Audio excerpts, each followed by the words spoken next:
baptisé et confirmé.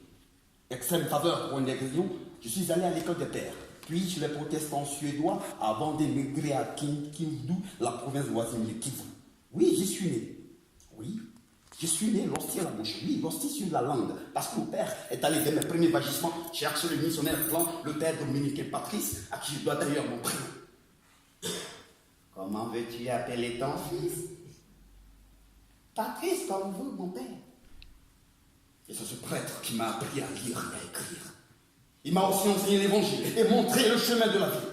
Vous me connaissez, vous ai dit, mais je n'en tire aucune fierté. À Kindu, j'ai travaillé jusqu'à la veille d'Hiroshima, c'est-à-dire la fin de la Deuxième Guerre mondiale.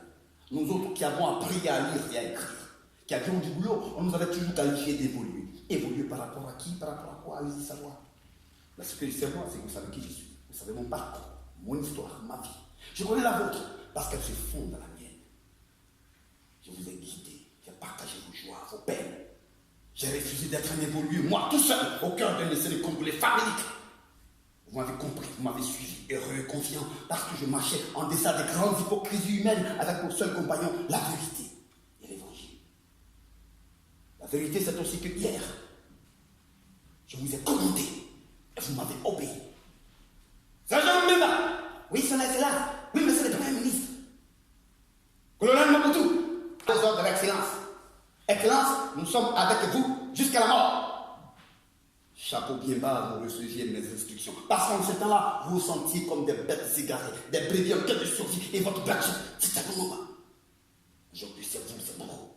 C'est vous qui le brisez, le broyez et enfouissez son corps dans les nuits pestilentielles du néant. Bon. Je parle seul. Voilà que je me parle à moi-même. N'est-ce pas fou? Il arrive des fois qu'on se parle à soi-même quand on ne sait plus où on en est. Je ne sais plus où j'en suis avec cette impitoyable envie de fondre en larmes et de me fondre dans ce nid de censure malfaisante qui dévore mon peuple. Non. Je ne l'avais pas prévu, ce péril de mon peuple qui s'autodévore par aveuglement. Au commencement était une terre sauvage, une terre sans terre, une terre sans peuple, un peuple sans origine et sans âme.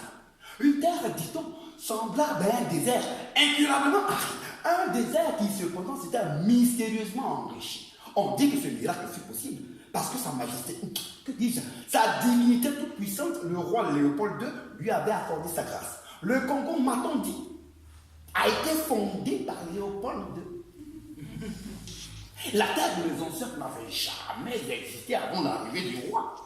L'histoire nous dit que l'État indépendant du Congo avait été légué, son peuple, sa terre, ses bêtes et ses plantes, y compris au roi des Belges, quand on offre un bibelot à un enfant gâté et le monde entier avait applaudi en tirant les l'acte.